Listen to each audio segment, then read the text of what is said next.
Hello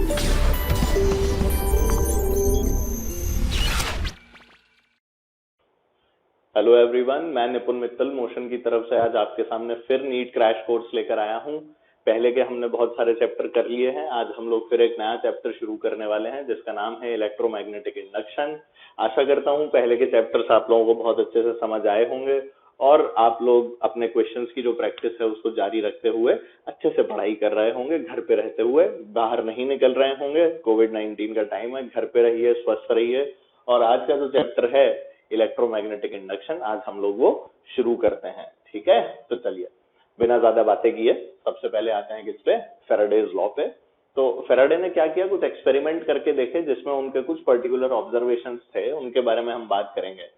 Faraday ने एक coil ली, coil से गैल्वेनोमीटर को जोड़ा और कॉइल के पास में मैग्नेट को लेकर आए। ठीक है, एक बार तो नॉर्थ साउथ करके और एक बार इसको उल्टा करके साउथ नॉर्थ करके 2 बार लेकर आए। तो जब मैग्नेट को लेकर आए और चुपचाप से उसे रख दिया तो आपको गैल्वेनोमीटर में कोई भी किसी भी प्रकार का जो डिफ्लेक्शन है वो नहीं मिला। तो ऑब्जर्वेशन जो है वो मैं आप लोगों को बता देता हूँ कि जब इस मैग्नेट को लाए और उसको स्टेशनरी रखा इसके रिस्पेक्ट में तो हमें कोई डिफ्लेक्शन नहीं मिला। जब इस मैग्नेट का नॉर्थ पोल वाला पोर्शन इस तरह से आगे लेकर गए तो हमने देखा कि गैल्वेनोमीटर में जो डिफ्लेक्शन था वो टुवर्ड्स राइट था। आप लोग देख सकते हैं डिफ्लेक्शन टुवर्ड्स राइट। और जब इसी वाले एंड को पास ले जाके फिर जब हम लोग दूर लेकर जाने लगे तो हम लोगों ने देखा कि जो नॉर्थ पोल को जब हम लोग अवे ले गए तो जो डिफ्लेक्शन है वो अपोजिट डायरेक्शन में हो गया। मतलब यार करंट जो है वो अपनी डायरेक्शन भी चेंज कर रहा है, क्योंकि गैल्वेनोमीटर में डिफ्लेक्शन देखा, इसीलिए तो हमने बोला कि यहाँ पर डिफ्लेक्शन आ रहा है, मतलब कुछ तो नई चीज आ रही होगी। तो इस कारण हम लोगों ने इस तरह की बात की। ठीक है, अब देखिए एक और चीज हमने क्या देखी कि ज्यादा डिफ्लेक्शन तब आ रहा था जब हमारा जो मैग्नेट है वो बहुत तेजी से मूव कर रहा था। तो हम लोग जब मैग्नेट को धीरे ले जा रहे थे तो डिफ्लेक्शन जो है वो अलग था, और जब मैग्नेट को तेज ले जा रहे थे तो डिफ्लेक्शन जो है वो ज्यादा था। मतलब कि more deflection if magnet moves faster. तो इन सब चीजों को ऑब्जर्व करके फेराडे ने अपने 2 लॉज बनाए, जिसमें पहला लॉ जो है वो था कि when the flux linked with a close circuit changes and EMF is induced in the circuit till change in flux continues. तो यहाँ पर जो फ्लक्स है देखिए 5B लिखा हुआ है। तो जैसे हमारा इलेक्ट्रोस्टैटिक के अंदर जो इलेक्ट्रिक फ्लक्स होता था वैसे ही अब की बार मैग्नेटिक फ्लक्स होगा।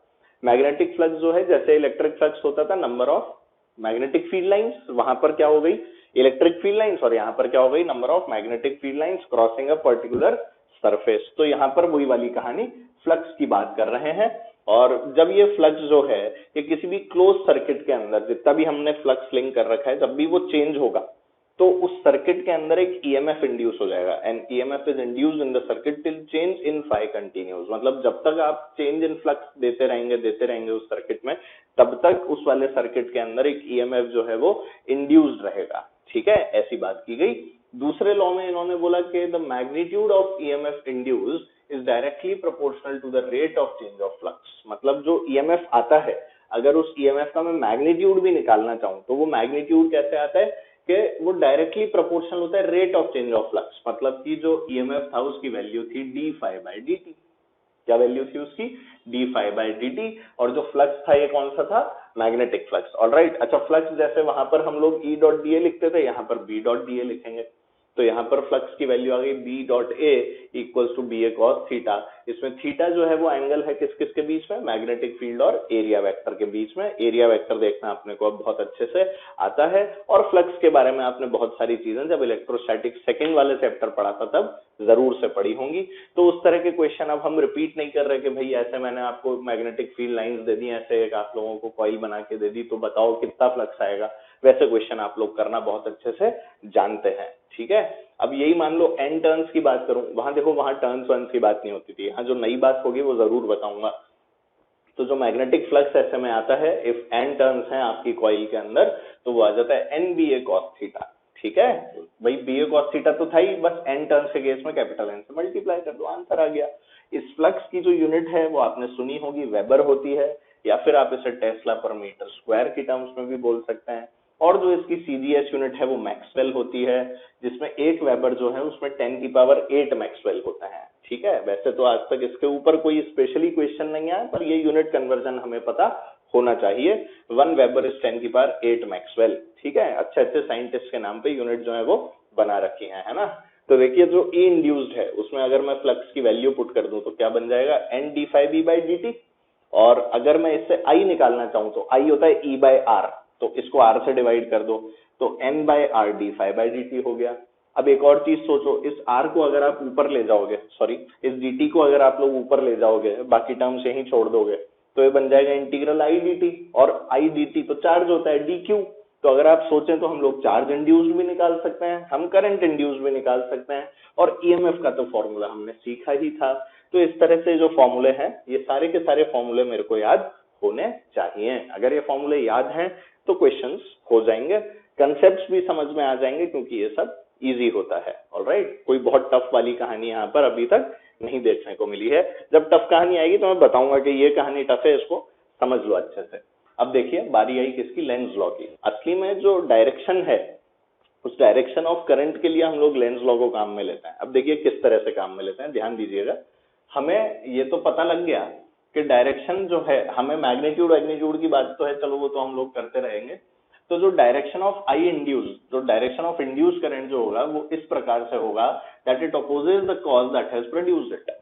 ठीक है, तो हम लोगों को जो इंड्यूस्ड करंट की डायरेक्शन निकालनी है, यहाँ से अपन ने इंड्यूस्ड ईएमएफ, इंड्यूस्ड करंट वगैरह सब निकाल लिया।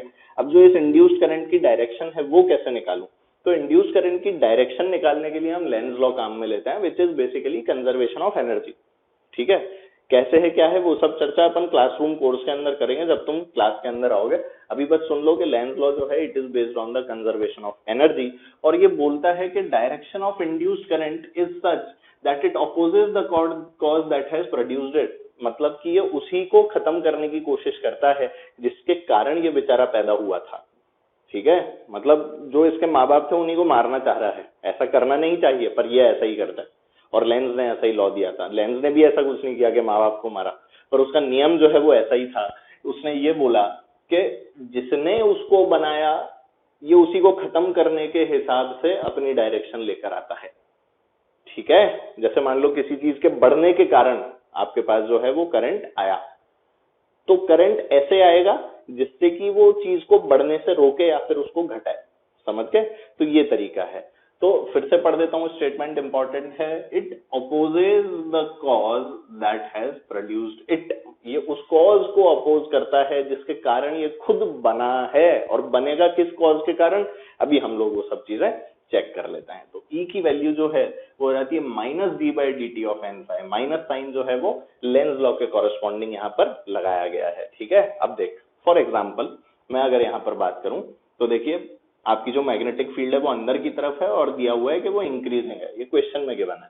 अब मैग्नेटिक फील्ड अंदर इंक्रीजिंग के कारण ही आप लोगों का यहाँ पर इंड्यूस करंट आया होगा। सबसे पहली बात, भाई कोई चीज में वेरिएशन है, अगर वेरिएशन ही नहीं होगा तो आएगा ही नहीं। ठीक है, देखिए इसमें सबसे इंपॉर्टेंट चीज जो थी ना, यहाँ पर देखो मैंने गोला बनाकर लिख रखी है रिलेटिव मोशन। मतलब मैग्नेट और कॉइल के बीच में रिलेटिव मोशन जरूरी था। अब जब मैग्नेट आप पास ले जा रहे थे तो आप मैग्नेटिक फील्ड लाइंस जो है उनका नंबर भी तो चेंज कर रहे हो, सोच के देखो। तो इसीलिए रिलेटिव मोशन जरूरी है। अभी मान लो कॉइल को भी ऐसे भगाने लगते हैं वी वेलोसिटी से, मैग्नेट भी पीछे वी से भगा देते, तो कोई फर्क पड़ता क्या, नहीं पड़ता। तो relative motion must be present. If there will be relative motion there will be an induced EMF. If there is no relative motion then there is no induced EMF. क्योंकि देख रेस्ट वाले केस में तो हम लोगों ने ये बात समझ ली कि डिफ्लेक्शन नहीं है, पर मूविंग के केस में भी होगा ऐसा। कब नहीं आएगा, जब दोनों सेम वेलोसिटी से एक डायरेक्शन में जाने लगे। तो सेम वेलोसिटी से एक में जाओगे तो रिलेटिव मोशन तो जीरो ही कर दिया ना आपने। तो इसी तरह से अब यहाँ पर समझो, यहाँ पर अंदर की तरफ भी जो है वो बढ़ रही है, तो कोई भी चीज में चेंज हो अभी चलेगा। अभी मैं और चीजें बताऊंगा आपको, किसी भी चीज में चेंज होता है, सब चीजें चलती हैं। फॉर एग्जांपल थीटा में चेंज के कारण हम लोग ये चीज ला सकते हैं। आप कॉइल को घुमा दो मैग्नेटिक फील्ड में, ठीक है, आप एरिया में चेंज के कारण इस चीज को ला सकते हैं। ठीक है ना, आप मैग्नेटिक फील्ड में चेंज अपन देख ही रहे हैं। तो देख बी इंक्रीज हुआ, बी क्या हुआ यहाँ पे, इंक्रीज हुआ, जिसके कारण मुझे जो कॉइल मौजूद है ना, इस कॉइल के अंदर करंट की डायरेक्शन बतानी है। तो बी के बढ़ने से यहाँ पर ईएमएफ आएगा। ठीक है, तो करंट जो है वो इस कॉइल में ऐसा आना चाहिए जो अंदर की तरफ बी के बढ़ने को अपोज करे। करंट इसमें ऐसा आना चाहिए जो अंदर की तरफ बी के बढ़ने को अपोज करे। तो करंट कैसे लाऊं जिससे बी का बढ़ना अपोज हो, तो मैं अंदर जो बी बढ़ रहा था उसके ऑपोजिट में बाहर को बी लिया था। उसके लिए करंट कैसे लाना पड़ेगा, एंटी क्लॉकवाइज, क्योंकि जब एंटी क्लॉकवाइज लाऊंगा तभी तो बी की डायरेक्शन बाहर आएगी, तो इसलिए जो करंट है इस कॉइल में वो मुझे कैसे बहता हुआ दिख रहा है, एंटी क्लॉकवाइज बहता हुआ दिख रहा है। तो ये बात मुझे समझ में आनी चाहिए। अब देख, बी जो है वो बाहर है और घट रही है, बी कैसी है, बाहर है, डॉट है, और है कैसी, डिक्रीजिंग नेचर की। तो बी अगर डिक्रीजिंग है और बाहर है तो सोचिए अब आपका करंट कैसा आना चाहिए। भाई सबसे पहले तो ईएमएफ आया क्यों, क्योंकि बी जो है वो बाहर की तरफ घट रही थी, बी जो है वो बाहर की तरफ घट रही थी, तो घटने के कारण आपका ईएमएफ आया। अब ईएमएफ ऐसा आएगा कि वो घटने को अपोज करे, मतलब घटने को इंक्रीज करे। तो घटने को इंक्रीज कब कर पाएगा, जब बी आपकी बाहर है और घट रही है, तो करंट भी ऐसे आएगा कि वो क्या करे, बाहर आए और बी को बढ़ाए, क्योंकि बी घटने के कारण आया था। इसलिए देखिए करंट वापस से हमने क्लॉकवाइज लिया है, जिससे बी जो है वो बाहर आए और इंक्रीज हो। तो इस कारण से आपका जो करंट है इस केस में भी कैसा था, एंटी क्लॉकवाइज था, और इस वाले केस में भी कैसा आ गया है, एंटी क्लॉकवाइज, जिससे ये बात साफ साफ पता लग रही है कि आपका बी जो है वो डिक्रीज हुआ था बाहर की तरफ, तो करंट ऐसा आएगा कि वो बी को बढ़ाए बाहर की तरफ, जिसके कारण करंट एंटी क्लॉकवाइज आया है। मैंने कहीं क्लॉकवाइज तो नहीं बोला ना, एंटी क्लॉकवाइज है, ठीक है, तो एंटी क्लॉकवाइज आया है। ठीक है, अब देख यहाँ पे तेरे पास एक करंट कैरिंग वायर है और उसके अंदर करंट जो है उसको बढ़ा दिया, ठीक है, एक करंट कैरिंग वायर था इनफाइनाइट, यहाँ पर एक लूप रखा हुआ था, ठीक है, और इस करंट कैरिंग वायर के अंदर जो आपका करंट है उसको मैंने इंक्रीज कर दिया। आई अगर इंक्रीज करूंगा तो पहले तो ये सोच इस लूप के पास में मैग्नेटिक फील्ड की डायरेक्शन का है, तो अभी अभी सीख कर आए थे अपन राइट हैंड पाम रूल। आई इधर, मैग्नेटिक फील्ड अंदर की तरफ, साफ साफ दिख रहा है पाम रूल से। आई की डायरेक्शन में आपने अंगूठा किया, उंगलियां की किसकी डायरेक्शन में, उस पॉइंट की डायरेक्शन में जहां आपको मैग्नेटिक फील्ड निकालनी है, तो अंदर। तो बी जो है वो अंदर है और आई बढ़ने के कारण बी की वैल्यू म्यू नॉट आई वाले फॉर्मूले से अगर देखें तो बी की वैल्यू भी बढ़ेगी। तो अंदर की तरफ बी बढ़ रही है, तो यही वाला केस तो हो गया, अंदर की तरफ बी बढ़ रही है, तो बी के बढ़ने के कारण, बी के अंदर बढ़ने के कारण आपका ईएमएफ इंड्यूस हुआ। तो करंट ऐसे घूमेगा कि वो बी के बढ़ने को अपोज करे, मतलब उसके ऑपोजिट डायरेक्शन में आए, तो वापस से जो करंट आया वो कैसा आ गया आपका, एंटी क्लॉकवाइज। ठीक है, तो ये चीज हमें समझ में आनी चाहिए। Alright, so this is how you need to solve such questions, है ना। अब देख इसी के अंदर थोड़ी सी हायर वैरायटी के अंदर जाते हैं तो आपके पास में इस तरह के बार मैग्नेट के क्वेश्चन आ जाते हैं कॉइल के पास घूमते हुए। ठीक है, अब देखो जैसे मान लो ये बार मैग्नेट दिया हुआ है तेरे को, और ये जो बार मैग्नेट है कॉइल के पास जा रहा है, कॉइल के कहाँ जा रहा है, पास जा रहा है। इधर नॉर्थ है और इधर साउथ है, तुम यहाँ से देख रहे हो। तो ये तो आपकी कॉइल है, यहाँ से अपन ने मैग्नेट को यूं चला दिया, यहाँ अपनी कॉइल थी। तो सोच अगर नॉर्थ आगे है और साउथ पीछे है, तो नॉर्थ उसके अगर पास जाएगा कॉइल के, तो वो यहाँ पर मैग्नेटिक फील्ड लाइन जो है वो ज्यादा बढ़ा रहा होगा। तो अगर यहाँ पर आपका मैग्नेटिक फील्ड जो है वो बढ़ती जा रही है, तो बेसिकली बी की डायरेक्शन भी है, क्योंकि नॉर्थ इधर था, तो बी की डायरेक्शन भी है और बी की वैल्यू बढ़ भी रही है। तो मैंने क्या बोला, B increases as we move towards the coil. अब कॉइल के अंदर जो करंट आएगा वो ऐसे आएगा कि वो बी के बढ़ने को रोके, बी के बढ़ने को रोके। अब ये मेरी कॉइल है, इधर जा रहा हूं तो बी जो है बढ़ रहा है, और बी के इधर जाके बढ़ने के कारण ही हमारा जो करंट है वो आ रहा है। तो कॉइल में करंट कैसे घूमेगा, जिससे वो इस डायरेक्शन में बढ़ने को अपोज करे, तो वो बोलेगा कि ऐसे घूम जाओ जिससे कि बी जो है वो इस तरफ आ जाए। तो आप देखिए इस तरह से करंट जो है वो मजे से एकदम घूम रहा है। तो ये डायरेक्शन में आपकी बी आ जाएगी, जैसे ही आप करंट को ऐसे ऐसे ऐसे ऐसे घुमाओगे। क्या ये बात क्लियर है? हाँ, तो इसलिए देखो जब ऐसे नॉर्थ साउथ में नॉर्थ पास जाता है तो आप लोग ऐसा करेंगे कि नॉर्थ पोल ही यहाँ पर आप लोग डेवलप कर लेंगे।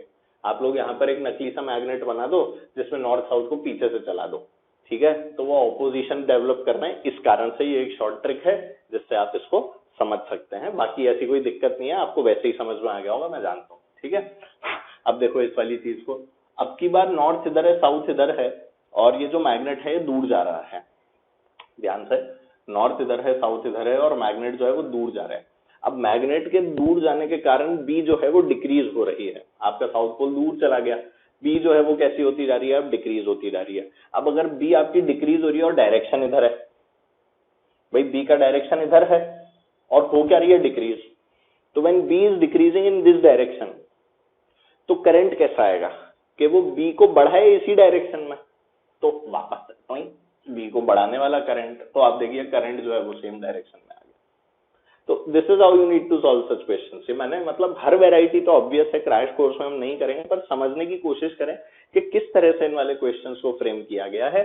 कि मान लो ये जो लूप है इस तरह का है, अब की बार जो मैग्नेट है वो मैं दूर ले गया, मैंने पोल्स भी चेंज कर दिया, साउथ नॉर्थ का मैंने नॉर्थ साउथ कर दिया, साउथ पोल को दूर लेकर जा रहा हूँ, यहाँ मैग्नेटिक फील्ड भी घट रही है, तो मैग्नेटिक फील्ड जो है वो लेफ्ट हैंड साइड में घट रही है, तो मेरा करंट ऐसे आएगा कि वो लेफ्ट हैंड साइड में घटती हुई मैग्नेटिक फील्ड को बढ़ा दे, मतलब कि लेफ्ट हैंड साइड में ही मैग्नेटिक फील्ड लाएगा। इस कारण से जो आपकी मैग्नेटिक फील्ड है वो इस तरह से आई, और आई जो है उसकी डायरेक्शन ये वाली आई। तो आपको बात समझ में नहीं आई? आई, मेरे को पता था आई। तो आई की डायरेक्शन इसी तरह से देखनी होती है। देख इस बार भी नॉर्थ साउथ डेवलप हो गए, तो वो डिपेंड करेगा किस तरह से, उस वाले मैग्नेट्स के ऊपर बहुत ज्यादा आप फोकस ना करें, आप इसी तरह से इन वाली चीजों को सीख लें, बहुत ही बढ़िया होगा। ठीक है, अच्छा आप देख नेक्स्ट। नेक्स्ट के अंदर तेरे को 3 रीजन दिए हुए हैं अलग अलग, 1, 2 और 3। There are 3 reasons which are given to you. आपको इसमें जब आपकी कॉइल थी, एक स्क्वायर कॉइल है, एक पार्ट इस तरह का है, एक पार्ट ऐसा, और एक बार ये जब बीच में होगी, तो 3 पार्ट्स के बारे में आपको चर्चा करनी है कि भाई इसके अंदर कहानी जो है वो करंट जो है वो कैसे घूम रहा होगा। ठीक है, तो सबसे पहले let's talk about the first part. First part में देखिए यहाँ तो कोई मैग्नेटिक फील्ड है नहीं, पर क्योंकि ये इसके अंदर एंट्री मारना शुरू कर चुका है सेकेंड पार्ट के अंदर जिसमें मैग्नेटिक फील्ड है, तो मैग्नेटिक फील्ड तो यहाँ पे कांस्टेंट है, कुछ दिया ही नहीं है मैग्नेटिक फील्ड के बारे में, तो इट इज कांस्टेंट। बी को कैसा मान के चल रहा हूं मैं? कांस्टेंट मान के चल रहा हूं, तो बी तो मैंने मान ली कांस्टेंट थी। ठीक है, अब आप जैसे जैसे अंदर घुस रहे हो तो फाई होता है बी डॉट डी ए, तो एरिया की वैल्यू चेंज हो रही है। अब अगर एरिया चेंज होगा तो इंड्यूस्ड ईएमएफ आएगा। मैंने अभी अभी बताया था आपको कि कई रास्ते हैं इंड्यूस्ड ईएमएफ लाने के, उसमें से एक एरिया का चेंज भी है। तो जब ये आगे बढ़ रहा था तो इसके आगे बढ़ने पर इसका जो एरिया है वो धीरे धीरे बढ़ रहा था। देखिए बी तो कांस्टेंट है, एरिया जो है वो इंक्रीजिंग है।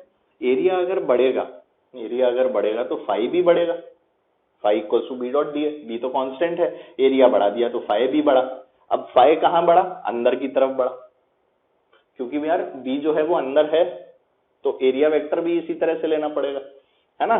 तो फाई जो है वो बढ़ गया अंदर की तरफ। फाई अगर अंदर की तरफ बढ़ गया तो इसमें करंट जो है वो कैसे आए कि अंदर की तरफ बढ़ते हुए फाई को अपोज करें। तो वो अंदर की तरफ बढ़ते फाई को अपोज करने के लिए करंट कैसे आएगा? Anti clockwise. तभी तो बाहर अंदर की तरफ बढ़ते फाई को अपोज कर पाएगा, तो इसीलिए इसमें जो करंट बहा वो कैसा बहा? एंटी क्लॉकवाइज बहा। ठीक है, ये बात अपने को समझ में आनी चाहिए। ऑलराइट, अब देखिए नेक्स्ट, जब इस वाले पोर्शन के अंदर पूरी की पूरी कॉइल आ गई, तो इस पोर्शन के अंदर तो उसमें कोई चेंज आना ही नहीं है। क्यों? क्योंकि देख बी कांस्टेंट है। अब इस पोर्शन में एरिया थोड़ी ना चेंज हो रहा है, पूरा उतना ही एरिया बार बार उसी पोर्शन में बार बार आ रहा है, और बस निकल गया पार, तो कोई दिक्कत ही नहीं है। तो ऐसे में आई जो है वो 0 हो जाएगा, क्योंकि फाई में कोई चेंज नहीं होगा। B constant, A constant, so there is no change in the value of phi. ठीक है, सिमिलरली थर्ड केस में देख, अब बाहर जा रहा है और एरिया कम हो रहा है। एरिया कम हो रहा है तो फ्लक्स लिंकेज भी कम हो रहा है। ठीक है, तो बी कांस्टेंट है, area is decreasing, area decrease हो रहा है, जो फ्लक्स जो अंदर की तरफ है वो भी डिक्रीज हो रहा है, फ्लक्स जो अंदर की तरफ है वो भी डिक्रीज हो रहा है, और इसी फ्लक्स के डिक्रीज के कारण आप लोगों के पास में क्या आ रही है? एक इंड्यूस्ड ईएमएफ आ रहा है, जिसके कारण आपका करंट आया। तो फ्लक्स अंदर डिक्रीज होने के कारण जो आपका करंट आ रहा है वो ऐसे आएगा कि वो फ्लक्स को क्या करे? अंदर की तरफ बढ़ा दे। फ्लक्स को क्या करे? अंदर की तरफ बढ़ा दे, क्योंकि अंदर डिक्रीज के कारण ही इंड्यूस्ड ईएमएफ आया। तो फ्लक्स को अंदर बढ़ाने के लिए आप लोग क्या करोगे? क्लॉकवाइज करंट घुमाओगे। तो इस कारण हम लोगों ने जो करंट है उसको कैसे घुमा दिया इस बार? क्लॉकवाइज, जिससे कि अंदर जो फ्लक्स घट रहा था उसको अब हम लोग बढ़ाने की कोशिश कर रहे हैं। तो this is how your Lenz law works. Alright, तो यहाँ पर जो आंसर है वो कैसा आया? क्लॉकवाइज। इस केस में आंसर कैसा आया था? Anti clockwise. ऑलराइट, तो ये डायरेक्शन जो है ये देखनी आप लोगों को आनी चाहिए। ओके, चलो और आगे देखते हैं इसमें। चलो बच्चों, आगे जो अब बात करनी है हम लोगों को कुछ क्वेश्चंस के बारे में है, देख लेते हैं जल्दी से कि E equals to d phi by D t के पीछे क्या क्या क्वेश्चंस जो है वो बनाए जा सकते हैं। ठीक है, तो कुछ अच्छे क्वेश्चंस हैं जो मैं यहाँ पर आप लोगों को करा रहा हूँ, प्लीज ध्यान देते हैं। ठीक है, तो देखिए यहाँ पर एक लूप आप लोगों को दिख रहा है जो अंदर radially inverse magnetic field V equals to B naught T square tesla के अंदर रखा हुआ है। इस लूप का जो रेजिस्टेंस है वो छोटा r ओम है, और जो रेडियस है वो कैपिटल आर है। आपको करंट निकालना है as a function of time, ठीक है। You have to find current as a function of time, जो इस वाले लूप के अंदर डेवलप होने वाला है। अब देखिए यहाँ पर मैग्नेटिक फील्ड जो है वो वेरिएबल है, टाइम पे डिपेंडेंट है। ये जो मैग्नेटिक फील्ड टाइम पे डिपेंडेंट है, इसके कारण बी के अंदर चेंज आ गया। बी के अंदर चेंज आ गया मतलब एक इंड्यूस्ड ईएमएफ आएगा। ये जो इंड्यूस्ड ईएमएफ आएगा, इस इंड्यूस्ड ईएमएफ के कारण जो करंट आया उसी की वैल्यू बेसिकली आपको फाइंड आउट करनी है। और किसका फंक्शन होना चाहिए, वो टाइम का। ये वाली चीज हमें इसमें बतानी है, ठीक है। तो देख, सबसे पहली बात, बी जो है वो टाइम को जैसे जैसे तू बड़ा करेगा वैसे वैसे बी की वैल्यू इंक्रीज होगी। मतलब कि अंदर में आपकी जो मैग्नेटिक फील्ड है वो बढ़ रही है। अब अंदर में मैग्नेटिक फील्ड बढ़ने के कारण आपके पास में ईएमएफ इंड्यूस हुआ है, तो करंट कैसे आना चाहिए, यहाँ पे ऐसे आना चाहिए कि अंदर जो इंक्रीज है उसको कम करे। तो करंट ऐसे आएगा कि वो बाहर की तरफ मैग्नेटिक फील्ड लाए, मतलब कि एंटी क्लॉकवाइज इस तरह से आएगा, जिससे कि मैग्नेटिक फील्ड कहाँ आ जाए, बाहर की तरफ। तो इसमें जो करंट घूमा वो कैसे घूमा, एंटी क्लॉकवाइज घूमा। ये मैंने लिख भी रखा है, बी की वैल्यू अंदर की तरफ बढ़ रही थी, ठीक है। ये बात शायद आपको समझ में आ गई होगी। आगे देखते हैं। अब मुझे लिखना है फाई, क्योंकि ई होता है d phi by D t, फिर वहीं से हम लोग करंट निकालेंगे। तो फाई क्या हो जाएगा, बी इंटू ए। बी की वैल्यू क्या है, बी नॉट टी स्क्वायर, और एरिया कितना हो गया इसका, पाई आर स्क्वायर। तो ये मेरे पास में फाई आ गया। अब ई निकालने के लिए मैंने किया d phi by D t. D phi by D t कितना आ गया, इसको डिफरेंशिएट कर दे तो 2b0t पाई आर स्क्वायर। तो ये आ गया 2b0t पाई आर स्क्वायर, ठीक है। अब आई निकालना था, आई क्या होता है, e by R. I is v by R, हमेशा से पढ़ते आए हैं। तो आई की वैल्यू e बाय आर। ई की वैल्यू लिखी हुई है, छोटा r कितना है, r ओम। तो यहाँ पर ये आ गया 2b0t pi R square divided by small r। और इस तरह से क्वेश्चन सॉल्व हो गया। तो देखिए, देखने में हो सकता है आपको क्वेश्चन लगे कि बहुत भारी सा क्वेश्चन है, but in reality these questions are not at all heavy. बहुत ही हल्के फुल्के सवाल हैं। बस एक बार हमारे ये देखे हुए होने चाहिए कि यार ऐसे होता है, ऐसे होता है, और ऐसे करने से हमारा जो काम है वो चल जाता है। अगर ये क्वेश्चन देखा हुआ होगा तो आप जरूर कर पाएंगे। इस तरह का कोई भी क्वेश्चन उठा के दे दें। अदरवाइज अगर पहली पहली बार ही कोई क्वेश्चन सामने आ गया तो फिर तो देखिए, मतलब तोते, कौए, चील, जो भी कुछ होता है वो सब उड़ जाता है, ठीक है। चलिए, एक फंडा और इसके पीछे जो एक छोटा सा है उसको भी देख लेते हैं, जिसमें हम चार्ज की वैल्यू निकालते हैं। तो देख, Q जो होता है, जो हम लोग Q लिखते हैं, Q equals to I t, तो Q को I average into delta t लिख देता हूँ, डेल्टा टी टाइम के लिए लिख रहा हूँ तो। और I को हम लोग E बाय आर लिख सकते हैं। तो I को यहाँ पर मैंने क्या पुट कर दिया, E average divided by R. I को जैसे ही E बाय आर मैंने पुट किया तो देख, E average into delta t की जो टर्म है ये तेरे को फाई देगा, क्योंकि E होता है d phi by D t. तो बेसिकली E एवरेज की value delta phi by delta t लिख सकता हूँ। तो what is delta phi in that, E average into delta t. तो ये E average into delta t की जो टर्म है डेल्टा फाई में कन्वर्ट हो गई। तो यहाँ से Q का जो फॉर्मूला आ गया वो क्या आ गया, डेल्टा फाई अपॉन आर। तो ये फॉर्मूला बहुत काम का है, अपने को ये ध्यान रखना है। कभी आपसे चार्ज की वैल्यू पूछ ली जाए तो आप सीधे सीधे चेंज इन फ्लक्स कैलकुलेट करें और किससे डिवाइड कर दें उसको, रेजिस्टेंस वाले आर से, ठीक है, ध्यान रखना। ऑलराइट, तो ये चीजें हमें याद हैं। अब देखो क्वेश्चन आ गया नया क्वेश्चन क्या आया भाई, जल्दी से दिखाओ। ठीक है, हमें बोला b की वैल्यू है B naught T square plus A. Okay, कुछ तो नया है। यहाँ पर एक लूप है, रेडियस r है, और जो रेजिस्टेंस है वो छोटा r है, गिवन है, और जो मैग्नेटिक फील्ड है वो रेडियली आउटवर्ड्स है, ठीक है। तो radially outwards magnetic field time के साथ में बढ़ती हुई, हमें q निकालना है in terms of in time t not, ठीक है। Find q in time t not, ये मेरा क्वेश्चन है, ठीक है ना। अब देख, ऐसे क्वेश्चन में क्या करो, Q निकालना था। Q निकालते ही मेरे मन में कौन सा फॉर्मूला आया, डेल्टा फाई अपॉन आर वाला। तो फाई निकालना मेरे लिए इजी है। फाई क्या होता है, B इंटू ए। तो B लिख लेते हैं अपन लोग। तो देख, जब टी नॉट टाइम के अंदर निकालना है तो ऑब्वियसली 0 टू टी नॉट ही मान के चलेंगे। कोई अगर इंटरवल दे देता कि इतने से इतना, तो अपन सीधे एक बार T1 लेते, एक बार T2 लेते, और उसके हिसाब से B की वैल्यू लिख लेते। पर क्योंकि कोई इंटरवल नहीं दिया, मुझे बोला है कि सीधे Q निकालिए टी नॉट टाइम के अंदर, तो 0 टू टी नॉट ही होगा।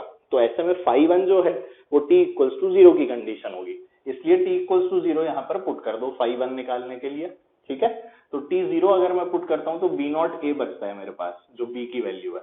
तो फाई हो गया b into area, b not a times area इसका वही है पाई आर स्क्वायर, आप लोग देख सकते हैं। और जो फाई टू होगा वो किसी टाइम t नॉट पे निकाल ले, तो यहाँ पर t की जगह क्या आ जाएगा, t नॉट का स्क्वायर। तो b की वैल्यू आ गई अब b naught times t naught square plus A, और मल्टीप्लाइड बाय अगर मैं एरिया कर दूंगा तो मेरे को फाई टू मिल जाएगा। तो ये आपका फाई 1, ये आपका फाई 2।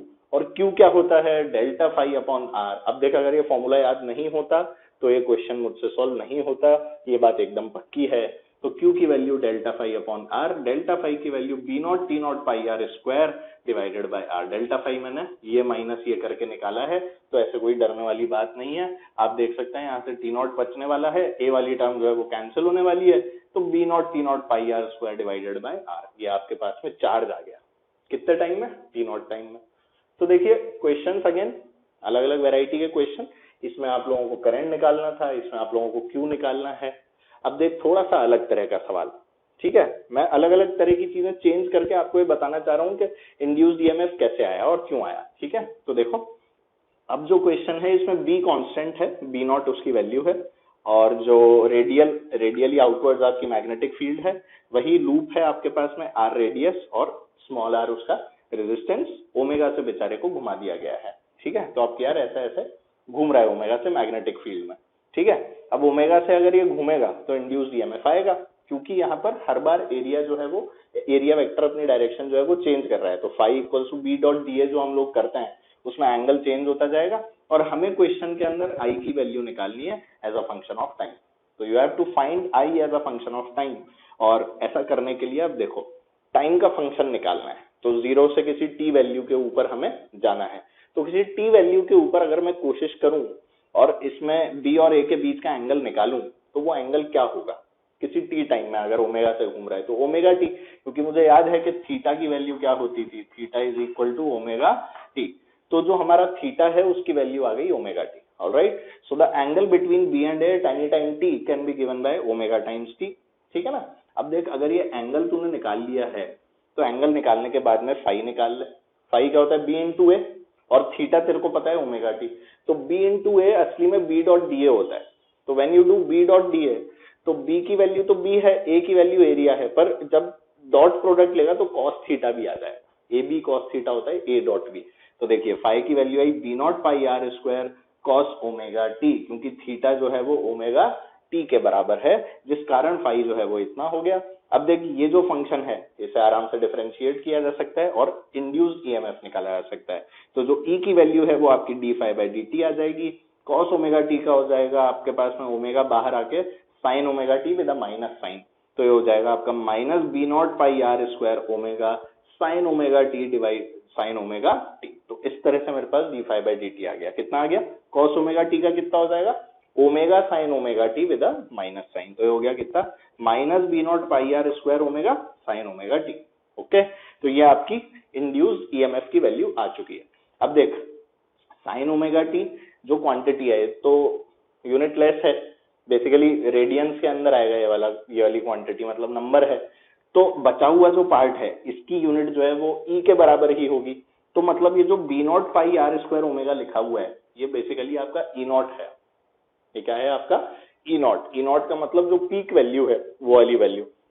तो B naught pi R square omega आपके ईएमएफ की पीक वैल्यू है, जिसके कारण जो ई है उसकी वैल्यू क्या बन गई, minus E not sine omega T. क्या वैल्यू बन गई, minus E not sine omega T. Alright, और अगर ये ई नॉट है तो आई की वैल्यू क्या हो जाएगी आपकी ई डिवाइडेड बाय आर। तो ई की वैल्यू तो ये पूरी लिखी ही है और अपॉन सिर्फ आर करना है। तो हमारे पास क्या आ जाएगा, I equals to minus B naught pi R square omega divided by small R sine omega T. तो इस तरह से मैंने क्या निकाल लिया, करंट। और अगर आप ध्यान से देखें तो ये जो minus B naught pi R square omega upon R लिखा है, तो ये वाली वैल्यू जो है ये असली में आई नॉट है। आई नॉट मतलब वही पीक वैल्यू ऑफ करंट, जिससे आपके पास में ये जो इक्वेशन है ये असली में क्या हो जाएगी, I equals to I naught sine omega T.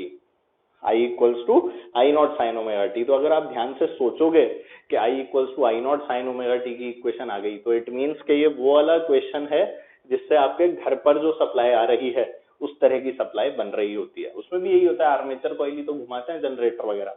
तो ये वही है वाला क्वेश्चन है जिसमें ई की वैल्यू तो आ गई ई नॉट साइन ओमेगा टी, और आई जो आ गया वो इस तरह से आपके पास में, सॉरी ई आ गया ई नॉट कॉस ओमेगा टी, और आई कितना आ गया, आई नॉट साइन ओमेगा टी। तो इस तरह से इस क्वेश्चन को हम लोग सॉल्व कर सकते हैं। बाकी आप एसी में देखेंगे कि किस तरह से सप्लाई क्या लेते हैं, करंट लैग करता है, लीड करता है, कैपेसिटिव सर्किट्स क्या होते हैं, इंडक्टिव सर्किट्स क्या होते हैं, तो ये सब कहानी एसी के अंदर आपकी आ जाएगी, तो अपने को वो पता होनी चाहिए, ठीक है। पर वो आगे के चैप्टर में आ जाएगी, तो डोंट वरी, इस क्वेश्चन को वहां भी सॉल्व कर सकते हैं, ऐसी कोई बहुत बड़ी दिक्कत नहीं है, ठीक है।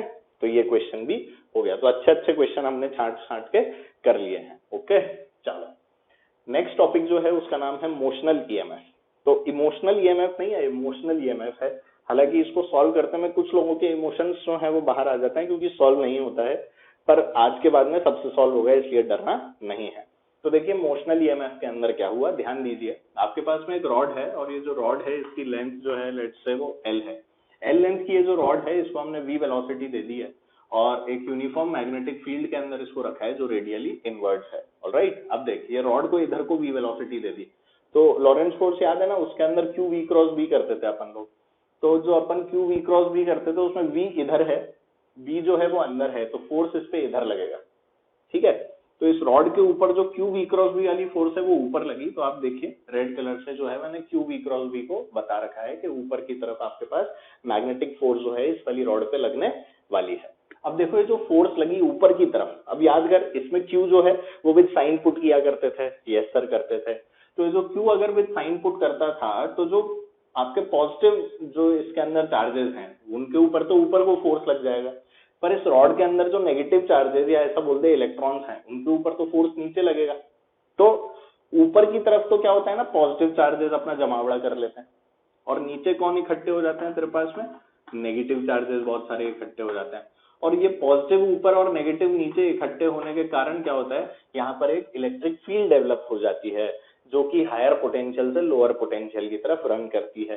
तो ये पॉजिटिव चार्जेस से नेगेटिव चार्जेस की तरफ एक इलेक्ट्रिक फील्ड जो है वो नीचे की तरफ अप्लाई जबरदस्ती हो जाती है। अपन ने नहीं लगाई, पर वो जबरदस्ती हो गई, किस कारण, मोशनल ईएमएफ, मोशनल ईएमएफ। अब देख अगर ऊपर हायर पोटेंशियल नीचे लोअर पोटेंशियल है, तो पोटेंशियल डिफरेंस आ गया, और पोटेंशियल डिफरेंस आ गया किसके कारण आया, ये रॉड चली इस कारण आया, ठीक है। इसीलिए इसका नाम क्या था, मोशनल ईएमएफ। तो मोशनल ईएमएफ ये इनके बीच में जो आपके पास में जो डिफरेंस क्रिएट हो गया इस रॉड के आगे भागने के कारण डेवलप हुआ है, अदरवाइज ये डेवलप नहीं होता। तुम रॉड यहीं रख देते, कुछ नहीं हो रहा था, nothing is going to happen. पर रॉड क्योंकि मूव करी हुई वेलोसिटी से तो कुछ कुछ हो गया, और वो कुछ कुछ ऐसा हुआ कि ऊपर हायर पोटेंशियल और नीचे क्या डेवलप हो गया, लोअर पोटेंशियल डेवलप हो गया। तो देखिए positive charges they arrange upwards, negative charges they collect downwards, और इसके कारण इलेक्ट्रिक फील्ड आ गई। अब सोच ऊपर क्यू वी क्रॉस बी थी और नीचे क्या थी, इलेक्ट्रिक फील्ड। अच्छा इलेक्ट्रिक फील्ड कब तक आती है, जब तक कि डिस्ट्रीब्यूशन पूरा कंप्लीट नहीं हो जाता, और ये जो बाहर की फोर्स है उसको खत्म नहीं कर देती। मतलब कि जो क्यूई जो इस यहाँ पर आपके नीचे जो डेवलप हुई है, क्यूई या ई बोल लो, वो क्यू वी क्रॉस बी के बराबर होनी चाहिए। तो ई जो है उसको ईवी भी लिख दिया, भाई क्यू की जगह ई पुट कर दिया, ई से ई कैंसिल हो गया, ई की वैल्यू वी भी आ गई। याद करिए मैंने वेलोसिटी सेलेक्टर में भी बताया था, अगर तुझे याद हो, मैग्नेटिज्म के अंदर हमने एक क्वेश्चन किया था, पर वहां मैंने ये कहानी आपको नहीं समझाई थी। वो मोशनल ईएमएफ अलग फंडा है क्योंकि, ठीक है। तो देखिए ई की वैल्यू जो है वो वी भी आ गई, यहाँ से वी की वैल्यू आप देख सकते हैं ई अपॉन बी आ जाती है, जैसा हम लोगों ने वहां पर पढ़ा था, ठीक है। तो ई इक्वल्स टू बीवी, ई इक्वल्स टू वीबी, आप जैसे चाहो याद रख सकते हैं, ठीक है। अब देख तेरे को पोटेंशियल डिफरेंस पता है, पोटेंशियल डिफरेंस क्या होता है, जैसे इसकी लेंथ एल है और इलेक्ट्रिक फील्ड जो है वो ई है, तो हम लोग ई इंटू डी एक्स लिखते थे वी को, तो dx यहाँ पर पूरी लेंथ है, तो E की वैल्यू क्या आ गई, मतलब पोटेंशियल डिफरेंस क्या आ गया, electric field multiplied by the length. अच्छा इलेक्ट्रिक फील्ड कितनी थी BV, और लेंथ कितनी है L, तो BVL या VBL आपके पास में आंसर जो है वो आ गया है। तो this is how you find the EMF which is induced due to the motion of the rod. अगर मूव नहीं करती तो EMF भी नहीं आता। तो E की वैल्यू आ गई हमारे पास में VBL, ऑलराइट, ठीक है। अब एक चीज और कि अगर जनरल निकालें तो देखिए, ये तो अपन ने मैग्नीट्यूड डायरेक्शन लेके सब कर लिया, पर इन रियलिटी क्या होगा भाई, दोनों है तो वेक्टर क्वांटिटीज ही, ये फोर्स है और ये इलेक्ट्रिक फील्ड के कारण वाली फोर्स है। तो QE vectorially is equal to QV cross B लिखा जाएगा, Q से Q कैंसिल होगा, E की वैल्यू आ जाएगी V क्रॉस B। ये जो इलेक्ट्रिक फील्ड की वैल्यू आपकी V क्रॉस B आई है, इसी वाली इलेक्ट्रिक फील्ड से अब मुझे क्या लिखना है, EMF लिखना है। तो इस V क्रॉस B से किसको डॉट प्रोडक्ट लिया गया, EMF तो भाई स्केलर क्वांटिटी है, तो V क्रॉस B का डॉट लिया गया DL यानी कि लेंथ के साथ। BVL था ना ये देख VBL, तो V cross B dot DL, तो V cross B dot DL। असली में इसको अपन स्केलर ट्रिपल प्रोडक्ट के नाम से भी जानता है। किस नाम से जानता है? स्केलर ट्रिपल प्रोडक्ट, जिसकी ये कंडीशन होती है बहुत जोरदार कि अगर कोई भी दो क्वांटिटीज आपस में पैरेलल होती हैं तो इसकी वैल्यू 0 आती है। ये बहुत जोरदार बात होती है, ठीक है। तो V cross B dot DL is the right answer for EMF induced. और इसकी एक मजे की बात जो है वो क्या है कि देख, असली में हायर पोटेंशियल पे वही एंड होता है, असली में हायर पोटेंशियल पे वही एंड होता है जहां V क्रॉस B की डायरेक्शन होती है। अंगूठा जहां आएगा ना वहीं पर, तो देख जैसे V क्रॉस B ऐसे हुआ तो ऊपर ऊपर वाले ही हायर पोटेंशियल पे आएगा, हमेशा ऐसे ही होता है। तो इसलिए डरने वाली कोई बात नहीं है। तो E की value V cross B dot DL आ जाती है हमारे पास। और जो अभी मैंने कंडीशन बोली थी स्केलर ट्रिपल प्रोडक्ट की, देखो V और B पैरेलल तो इसकी वैल्यू 0 आएगी, ठीक है। V और L पैरेलल तो भी वैल्यू 0 आएगी, B और L पैरेलल तो भी वैल्यू 0 आएगी। तो ये स्केलर ट्रिपल प्रोडक्ट की कंडीशन, आप चाहें तो इसे वेरीफाई इजीली कर सकते हैं, कोई बहुत बड़ी बात नहीं है, ठीक है। तो this is how motional EMF comes into existence. Rod चली मैग्नेटिक फील्ड के अंदर, इस कारण से मोशनल EMF यहाँ दुनिया में निकल के आया, अदरवाइज नहीं आता, ठीक है। आओ अब इसके ऊपर 2-3 क्वेश्चन है, इनको थोड़ा सा देख लेते हैं जल्दी से। देखो बाहर को मैग्नेटिक फील्ड है, कांस्टेंट मैग्नेटिक फील्ड, ये एंड A और ये एंड B और ये रॉड है, इसकी वेलोसिटी इधर दे रखी है, making an angle 37 degree with the horizontal. आपको VB माइनस VA निकालने को बोला गया है। तो रॉड उधर जा रही है और मैग्नेटिक फील्ड अंदर है, अच्छा अंदर नहीं है बाहर है, तो रॉड उधर जा रही थी, मैग्नेटिक फील्ड बाहर थी, तो ये डायरेक्शन किसका आ गया? V क्रॉस B का।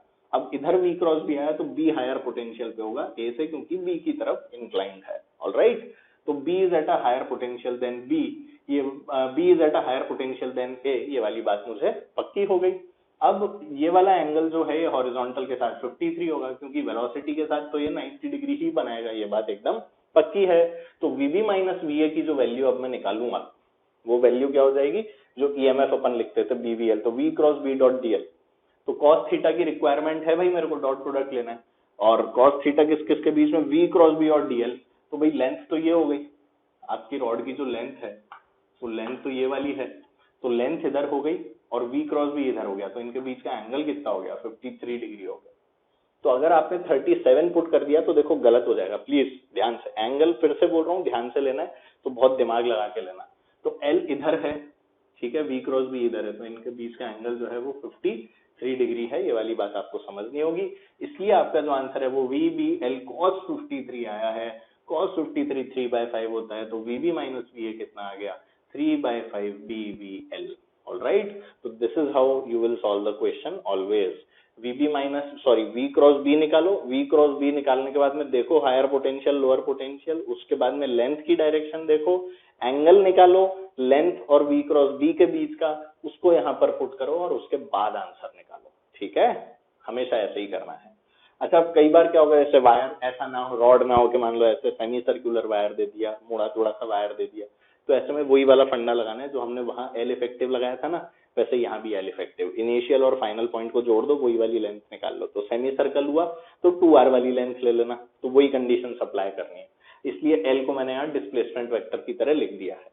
अब तो देखो L जो है वो डिस्प्लेसमेंट वेक्टर है, और इसी के ऊपर बेस्ड अब मैं एक क्वेश्चन तेरे को करा देता हूँ। देखो क्या हुआ, यहाँ पर एक पॉइंट A था, यहाँ पर एक पॉइंट B था, और A के जो कोऑर्डिनेट्स हैं वो 2,3 गिवन है, B के कोऑर्डिनेट्स 5,7 गिवन है। ये इस तरह से मुड़ा तोड़ा सा एक तार था, ठीक है, पूरा तार नहीं है, यहाँ से लेके यहाँ तक जा रहा है। तो L क्योंकि डिस्प्लेसमेंट वेक्टर होता है, तो डिस्प्लेसमेंट वेक्टर है तो हम लोग इस पोर्शन की जो लेंथ है वो निकाल लेते हैं जल्दी से। इस पोर्शन की लेंथ कैसे आ जाएगी? तार देख ऊपर वेलोसिटी V से जा रहा है, तो मुझे ये तो पता है कि V क्रॉस B करना है, तो इधर को फोर्स लगने वाला है, ठीक है। तो 5 ये है, 2 ये है, तो x हो गया 3, और 7 ये है, 3 ये है, तो y हो गया 4, तो 3,4 आएगा, और एंगल जो है हॉरिजॉन्टल के साथ वो 53 आएगा। तो देख ये तो V था, ठीक है। अब ये जो V था, ये अगर हॉरिजॉन्टल के साथ में ये वाला जो एंगल है, ये अगर मान लो 53 डिग्री आ गया, और V जो है वो वर्टिकली अपवर्ड्स है, तो ये 53 है, तो ऑब्वियस है कि ये कितना होगा मेरे पास में? 37 डिग्री होगा, क्योंकि ये वायर की वेलोसिटी वर्टिकली अपवर्ड्स मुझे दे रखी है। अब V क्रॉस B, B जो है वो अंदर था, तो V ऊपर और क्रॉस B अंदर, तो इस तरफ मेरे पास में जो V क्रॉस B है वो आने वाला है। तो देखो V क्रॉस B मैंने यहाँ पर ये बना रखा है, ठीक है। L के साथ में अगर ये 53 तो ये भी 53 रहा होगा, तो L के साथ में ये 53 ये भी 53, तो 53 डिग्री का एंगल आ गया। अब तो कुछ करना ही नहीं है, क्योंकि देख इसकी डायरेक्शन इधर आई थी, तो ए हायर पोटेंशियल पे होगा किससे, बी से, because A was at a higher potential than B, तो V A minus V B निकालूंगा, V B minus V A, वो जो भी क्वेश्चन में पूछा है। अभी तो मैं बड़े में से छोटा ही घटा रहा हूँ, मतलब higher potential minus lower potential ही सॉल्व कर रहा हूँ। तो V A minus V B की जो वैल्यू है वो कितनी आ गई, देख लो भाई, बीवीएल और फिर कॉस थीटा। तो बीवीएल तो ऐसा क्या ऐसा हो जाएगा, एल की वैल्यू निकाल लेता हूँ, तो 5 माइनस 2 तो 3, 7 माइनस 3 तो 4, 3 और 4 का रिजल्टेंट 5, तो ये जो लेंथ है ये मेरे पास में कितने मीटर आ गई, 5 मीटर्स। तो बीवीएल कॉस 53 डिग्री का एंगल दिख रहा है, तो V A minus V B हो गया, बीवीएल की वैल्यू 5, कॉस 53 होता है 3/5, तो 5 से 5 आपका कैंसिल होगा, आंसर आ जाएगा 3 बीबी। ठीक है, 3 बीबी मत बोलना, इसको 3 बीबी बोलना, थोड़ा सा अच्छा लगता है सुनने में, अदरवाइज थोड़ा सा अजीब हो जाएगा आपके लिए। ठीक है, तो इस चीज को समझना बहुत जरूरी है कि ये जो क्वेश्चन है कैसे सॉल्व किए जाते हैं। ठीक है, अब इसके आगे की जो कहानी है उनको और हम लोग समझते हैं। ऑलराइट, चलिए भाई क्वेश्चन देखते हैं हम लोग अब, और किस तरह के क्वेश्चंस बन सकते हैं। Let's see, we are given rod, ये एक रॉड दे रखी है, रॉड जो है वो रेल्स के ऊपर रखी है। अच्छा, ये रेल जो है ना ऐसे, रेल मतलब पटरी, इसको रेल प्रॉब्लम की तरह हम लोग बोल सकते हैं। ये रेल, ये पटरी है, पटरी के ऊपर एक रॉड रखी है, ये हॉरिजॉन्टल फ्रिक्शनलेस प्लेन है, सब हॉरिजॉन्टल में।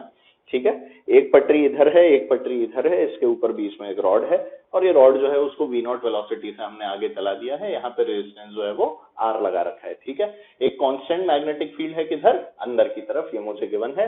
रॉड की लेंथ जो है वो एल है, मास एम है, और जो रेजिस्टेंस है वो स्मॉल आर है। ये सब कहानी मुझे रॉड के बारे में गिवन है। ठीक है, मुझे बताना था कि वो फोर्स रिक्वायर्ड क्या होगी जिससे जो रॉड है कांस्टेंट वेलोसिटी से मूव कर पाए, क्योंकि इसके अंदर फोर्सेज लग जाएंगी। अब वो फोर्सेस को देखना पड़ेगा, वो फोर्स या तो इसे डेसेलरेट करेगी या इसे एक्सेलरेट करेगी। मैं चाहता हूं कि कांस्टेंट वेलोसिटी से जाए, तो उतनी फोर्स मुझे लगा के जो अप्लाइड फोर्स अपने आप जो आ रही होगी, जो इंड्यूस्ड फोर्स आएगी इन सब के कारण, जो मैग्नेटिक फील्ड है और जो करंट अभी डेवलप होगा उसके कारण, उस फोर्स को बेसिकली बैलेंस करना है। तो इस क्वेश्चन में ये मेरे को अपने आप सोचना पड़ेगा कि मुझे करना क्या है सबसे पहले तो। ठीक है, तो देखिए इस कंडीशन को देख लेते हैं। तो v cross B dot dl सबसे पहले निकाल लेते हैं। तो v क्रॉस बी के कारण ये वाली डायरेक्शन आ गई हमारे पास में किसकी, हायर पोटेंशियल की, और ये किसकी डायरेक्शन आ गई, लोअर पोटेंशियल की, ये हमारे करंट बहने की डायरेक्शन v क्रॉस बी। ठीक है ना, ऊपर की तरफ आया ना, तो v क्रॉस बी करने से आई तो ऊपर गया, तो a जो है वो हायर पोटेंशियल पे है, b जो है वो लोअर पोटेंशियल पे, करंट ऊपर बह रहा है। मतलब अगर मैं इसकी जगह पे एक बैटरी बनाना चाहूँ तो that battery should look like this, ऊपर हायर पोटेंशियल और नीचे लोअर पोटेंशियल। ठीक है, और रॉड का जो रेजिस्टेंस था वो स्मॉल आर था, तो अगर इस पोर्शन को मैं अलग करके कंसिडर करूं तो ये देखिए बैटरी लगी है जिसका ईएमएफ जो है ई है, मोशनल ईएमएफ, ई की वैल्यू बीवीएल मेरे पास में आ गया, क्योंकि लेंथ जो है वो एल दे रखी है। ये स्मॉल आर आपकी रॉड का रेजिस्टेंस और कैपिटल आर जो बाहर रेजिस्टेंस जुड़ा हुआ था, जिसके कारण जो करंट जनरेट हुआ सिस्टम में वो कितना हो गया, E upon R plus R. अब ये जो करंट आया, इस करंट की वैल्यू हम लोग निकाल लेते हैं भाई। ई की वैल्यू बीवीएल है, तो बीवीएल को यहाँ पुट कर दे, तो B V naught L upon R plus R. V की वैल्यू वी नॉट थी, तो हो गया B V naught L upon R plus R. ये बात मुझे पता लग गई कि जो फोर्स यहाँ पर लगने वाली है वो कितनी लगने वाली है, बी वी आई के कारण। अब वो वाली फोर्स की डायरेक्शन निकाल लो। ठीक है, अब I d L cross B apply करो, तो I d L cross B के कारण आपकी जो फोर्स है वो इस डायरेक्शन में लग गई। तो फोर्स जो इस डायरेक्शन में लगी आपकी बी आई एल यहाँ लिख दी, और इस फोर्स को बैलेंस करने के लिए एफ एक्सटर्नल आपका इस डायरेक्शन में लग गया। तो देखिए आई और ये डी एल क्रॉस बी, ठीक है, तो इस कारण से बिल इधर और एफ एक्सटर्नल इधर, अगर ये वाला बिल और ये एफ एक्सटर्नल बैलेंस हो जाएगा, अगर ये बिल और ये एफ एक्सटर्नल क्या हो जाएगा, बैलेंस हो जाएगा, तो इन दैट केस आपकी जो ये रॉड है ये कांस्टेंट वेलोसिटी से जा पाएगी, अदरवाइज ये वेलोसिटी कांस्टेंट कर ही नहीं पाएगी। तो देखिए इन दोनों को बैलेंस कर देता है, तो एफ एक्सटर्नल की जो वैल्यू है उसको मैंने बी आई एल के बराबर कर दी, तो एफ की वैल्यू कितनी आ गई, आई की वैल्यू यहाँ पुट कर दो। आई की वैल्यू थी B V naught L upon R plus R, उसको यहाँ पुट किया, तो B V naught L into L B upon R plus R, तो बी का स्क्वायर एल का स्क्वायर वी नॉट, तो देखिए B square V naught L square upon R plus R. ये आपके पास में वो एक्सटर्नल फोर्स की वैल्यू आ गई जो कि इस बी आई एल को बैलेंस करेगी, जिससे कि ये जो रॉड है ये कांस्टेंट वेलोसिटी से मूव कर जाए। ठीक है, तो this is how we will solve such a problem. थोड़ा सा देखिए, मतलब हल्का सा टफ प्रॉब्लम है, पर आप लोग थोड़ा सा कोशिश करें तो आप लोगों को ये समझ में आ जाएगा। 2 बार डायरेक्शंस देखनी है। सबसे पहले v क्रॉस b की डायरेक्शन, उससे मैंने हायर पोटेंशियल लोअर पोटेंशियल निकाल के बैटरी लगा दी, और उसके बाद में I d L cross B की डायरेक्शन, जिसके कारण जो फोर्स है वो इस डायरेक्शन के अंदर आ गई। अब इस वाली फोर्स को एफ एक्सटर्नल से बैलेंस करा दो, ये करना है। ठीक है, तो क्वेश्चन अच्छा है, आप लोगों को मेरे हिसाब से समझ में आया होगा। ऑलराइट, अब देखो, अब जैसे रॉड है उसको रोटेट कर दो। अभी तक वी वेलोसिटी से जा रहे थे और कुछ कर रहे थे। अब आप लोगों को एक ऐसी कंडीशन दे दी जिसमें एक एल लेंथ की जो रॉड है उसको मैंने एक एंड से रोटेट कर दिया है, और जो मैग्नेटिक फील्ड है वो आप लोग देख सकते हैं अंदर की तरफ है, क्रॉस क्रॉस वाली मैग्नेटिक फील्ड। ये एंड ए था, ये एंड बी था, और रॉड को ए एंड से मैंने हिंज करके यहाँ से इसे रोटेट कर दिया। ठीक है, अब इसके अबाउट अगर मैं इसे रोटेट करूंगा तो देखिए इस बार हर पॉइंट की डिस्टेंस तो अलग है, और हर पॉइंट अपने अपने हिसाब से सर्कल बना रहा होगा। ये छोटा सर्कल, ये इससे बड़ा सर्कल, ये इससे बड़ा सर्कल बना रहा होगा। तो क्योंकि सारे सर्कल्स भी अलग अलग तरह के होंगे तो इसलिए मुझे इंटीग्रेशन का सहारा लेना पड़ा। ठीक है, और इंटीग्रेशन के लिए मैंने x पे जाके एक dx एलिमेंट लिया जिसकी वेलोसिटी लिखी। ठीक है ना, तो x पर जाके जो उस एलिमेंट की वेलोसिटी होगी, किसी x डिस्टेंस के ऊपर जो एलिमेंट मौजूद है उसकी वेलोसिटी क्या होगी, v equals to R omega, और डिस्टेंस क्या लिया मैंने x, तो x डिस्टेंस वाले एलिमेंट की वेलोसिटी होगी v equals to omega x, क्योंकि ओमेगा मुझे गिवन है तो r ओमेगा ये हो गया।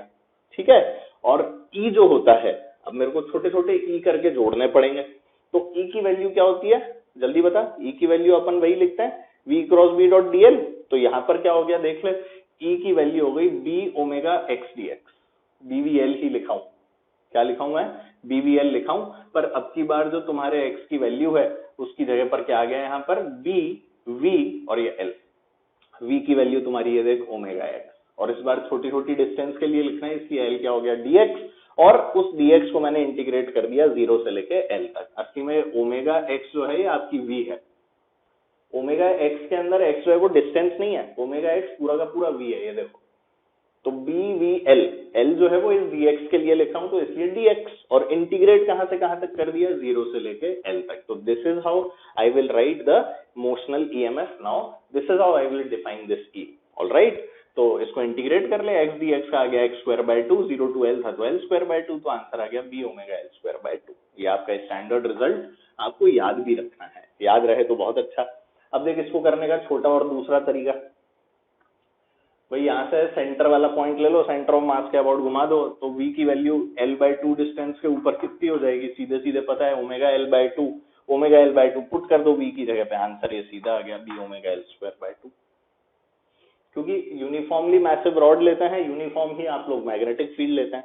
ठीक है, तो इस कारण से आपके पास जो E है उसकी वैल्यू डायरेक्टली क्या आ जाती है, b omega l square by 2, जो हम लोग इजीली समझ सकते हैं। तो this is how you can also solve, and ये जो है ये बेसिक तरीका है असली में, this is the basic method. ये तो बाद में एक ट्रिक निकाल दी कि भाई चलो ऐसे कर लो। ठीक है, ऐसे करना आना चाहिए, और ये रिजल्ट आपको याद ही होना चाहिए, दिमाग में बसा हुआ होना चाहिए। ठीक है, अच्छा नेक्स्ट देख, नेक्स्ट क्वेश्चन के अंदर क्या है आपके पास में है कि जो रॉड है ना, देखो उसको इस बार सेंटर से हिंज करके रोटेट कर दिया है ओमेगा से, ये एंड ए है, ये एंड बी है, और ये एंड सी है, और जो मैग्नेटिक फील्ड है वो आप लोगों को अंदर की तरफ दे रखी है। ठीक है ना, अब इसके अबाउट घुमाया है, सेंटर के अबाउट, लेंथ l है, ये भी l बाय 2 और ये भी l बाय 2, ये सब मुझे पता है। ठीक है ना, this is what, this is l by 2 and this length is also l by 2, ये मुझे इस क्वेश्चन के अंदर पता था। ठीक है, अब देखिए मुझे इस वाले क्वेश्चन में एक काम करते हैं, सभी कुछ कैलकुलेट कर लेते हैं। क्या क्या कैलकुलेट कर सकता हूं मैं इस क्वेश्चन के अंदर, VA माइनस VB कर सकता हूँ, VB माइनस VC कर सकता हूँ, और VA माइनस VC, ये सब कैलकुलेट कर सकता हूँ। तो देख B यहाँ पर है, C इधर है और A इधर है। सबसे पहले मैंने VB माइनस VC कैलकुलेट कर रखा है।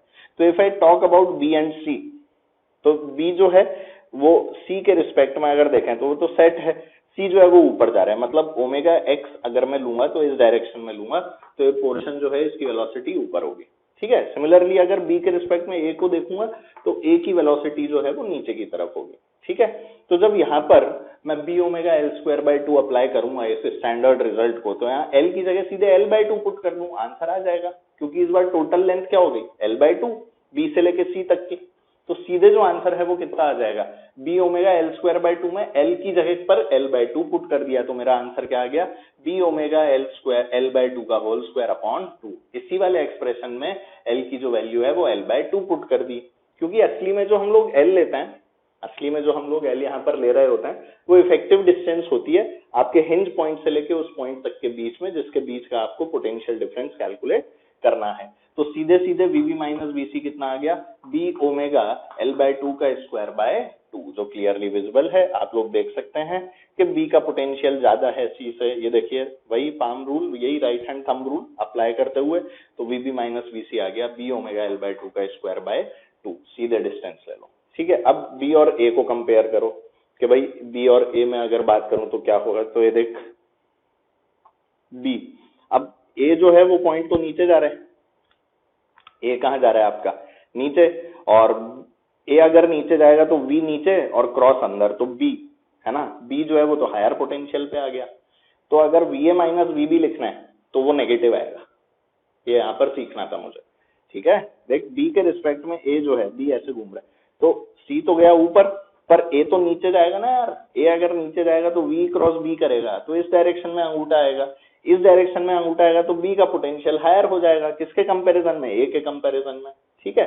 और क्योंकि दोनों बी से सी की और बी से ए की डिस्टेंस बराबर थी, तो ए और सी का तो पोटेंशियल ही सेम हो जाएगा, ठीक है। तो देख जल्दी से, अगर ए नीचे गया क्रॉस बी किया तो बी का पोटेंशियल हाई था, तो V A minus V B has to be negative. तो देख वैल्यू सेम आने वाली है, बस नेगेटिव साइन लगा दे, तो कितना आ गया minus B omega L by two का स्क्वायर बाय टू। तो माइनस प्लस का ध्यान रखना बहुत जरूरी है। मेजर जो गलती है वो इसी सेगमेंट में होती है कि हम प्लस माइनस लगाने में गड़बड़ कर देते हैं, ठीक है। तो ये गलती हमें नहीं करनी है। और अभी जैसा मैंने आपको बताया, आप चाहो तो यहाँ से कंपेयर कर लो, आप we A minus VC calculate कर लो, इन दोनों इक्वेशंस को ऐड करके आपका आंसर जो है वो 0 आ जाएगा, जिससे ये भी पता लगता है कि ए और C they are at the same potential. तो वी ए माइनस वीसी की वैल्यू 0 मिलेगी because they are at the same potential, ठीक है। इक्विडिस्टेंट है बी से और बी के अबाउट ही आप घूम रहे हो।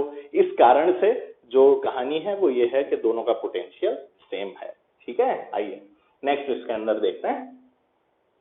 इस वाले पार्ट में आप लोगों को देखो एक कॉइल दे दी है, और ये जो कॉइल है इसको यहां से हिंज करके, सी पॉइंट से हिंज करके रोटेट कर दिया इस तरह से, ठीक है। और ये पी क्यू आर पॉइंट्स हैं, मुझे वीपी माइनस वी क्यू निकालना है, वीपी माइनस वी क्यू मेरा कैलकुलेट करना है यहाँ पर जो पार्ट है। तो देख सबसे पहले तो है मैग्नेटिक फील्ड जो है वो आउटवर्ड्स है, डॉट लगे हुए है ना, तो मैग्नेटिक फील्ड कहाँ गई आउटवर्ड्स, ठीक है। तो सबसे पहले तो ये सोचो कि let's calculate V Q minus V C. तो क्यू हायर पोटेंशियल पे है या सी, पहले तो ये बता। ये इस तरह से रोटेट कर रहे हैं, तो अगर इस पॉइंट को देखूंगा तो बाहर की तरफ आएगा, तो ये पॉइंट इधर जा रहा होगा, तो वी इधर क्रॉस बी, तो क्यू जो है वो हायर पोटेंशियल पे है, ठीक है। वी ऊपर हो गया, क्रॉस बी किया तो क्यू जो है वो हायर पोटेंशियल पे आ गया। तो in that case V Q minus V C जब मैं कैलकुलेट करूंगा तो V Q minus V C positive होगा, और इन दोनों के बीच की जो इफेक्टिव डिस्टेंस है वो हो गई 2r। तो L की जगह पर क्या पुट करना है आपकी बार 2r, तो देख बी ओमेगा इंटू 2r का स्क्वायर बाय 2। तो ये स्टैंडर्ड रिजल्ट की तरह याद रख, L की जगह पे L इफेक्टिव पुट करना है, दोनों पॉइंट्स के बीच की डिस्टेंस जो मिनिमम डिस्टेंस है वो। तो वी क्यू माइनस वी सी जो हमारे पास आया वो आ गया बी ओमेगा इंटू 2r का square by 2 which gives 2b omega R square, ठीक है। Similarly let's calculate VP minus VC. अब वीपी माइनस वीसी में भी देख पी जो है वो हायर पोटेंशियल पे होगा, तो ये वाली डिस्टेंस निकाल लो। What is this distance, √2r।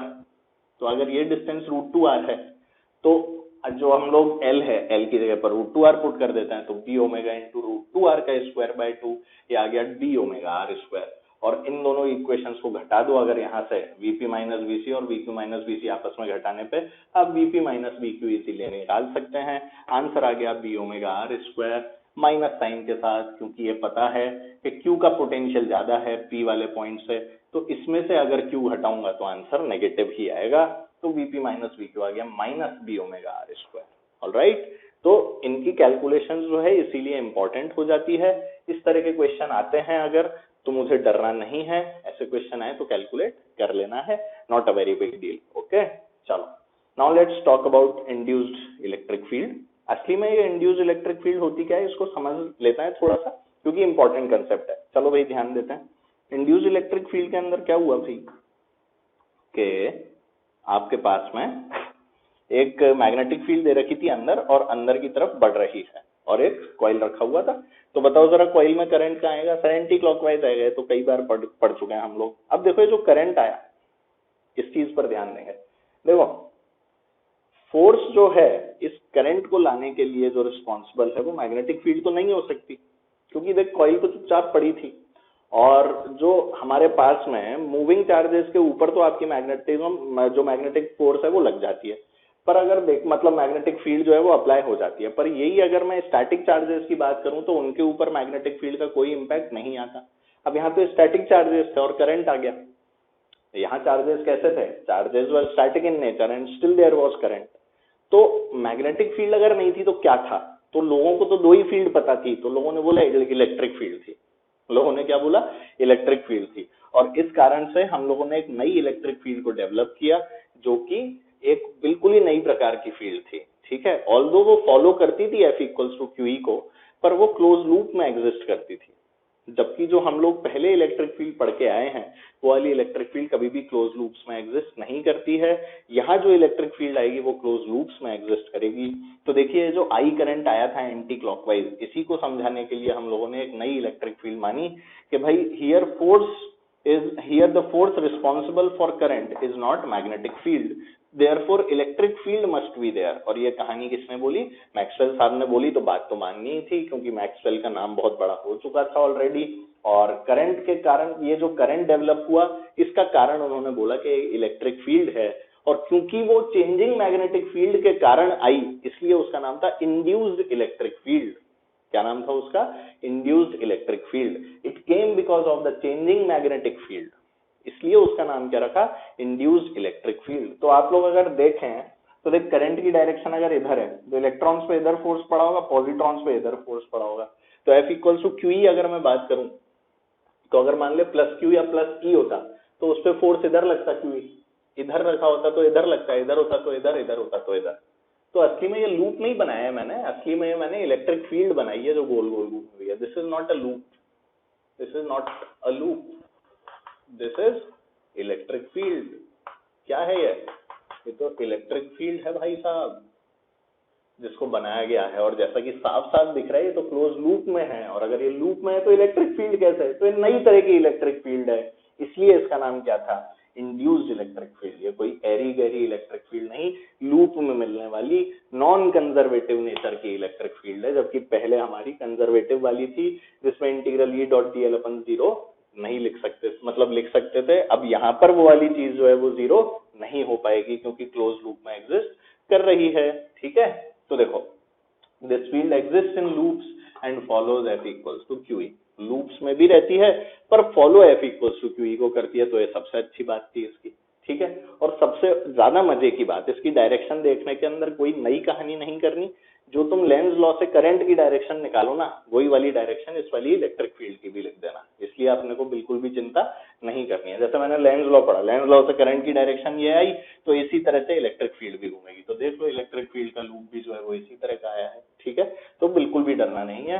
So the direction is given by Lenz law, या फिर वैसे का वैसे ही जैसे हम लोगों ने करंट निकाला उसी की डायरेक्शन में इलेक्ट्रिक फील्ड आ जाती है। ठीक है, अब जो बचपन में इलेक्ट्रिक फील्ड पड़ी थी उसके हिसाब से इंटीग्रल E.dl क्या था, 0 था कि नहीं, है ना। हाँ, वही dv वाली जो वैल्यू है, तो क्लोज लूप में होगी तो क्या मिलेगा, 0 मिलेगा। पर ये पहले वाली इलेक्ट्रिक फील्ड। पर अब क्या हो गया, इंटीग्रल E.dl जो आपका EMF जनरेट हुआ उसके बराबर है, मतलब कि वो माइनस d∅dt के बराबर है। यहाँ फाई जो है वो कौन सा वाला है, मैग्नेटिक फील्ड वाला, ये आपको पता होना चाहिए। ऑलराइट, तो इस तरह से integral E.dl equals to minus d∅dt, ये कहानी इस वाली नई और इंड्यूस्ड इलेक्ट्रिक फील्ड की अब अप्लाई करेंगे।